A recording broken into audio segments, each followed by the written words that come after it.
Why, hello, friends. Many of us who are enduring the news these days, the current state of the world, will be able to appreciate this poem written by the wonderful Sara Teasdale, I believe, during the Great War, the war to end all wars, the First World War. She called it, "There Will Come Soft Rains." There will come soft rains and the smell of the ground, and swallows circling with their shimmering sound, and frogs in the pools singing at night, and wild plum trees in tremulous white.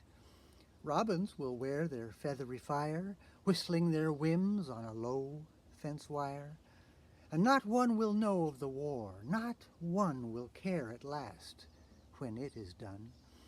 Not one would mind, neither bird nor tree, if mankind perished utterly. And spring herself, when she woke at dawn, would scarcely know that we were gone.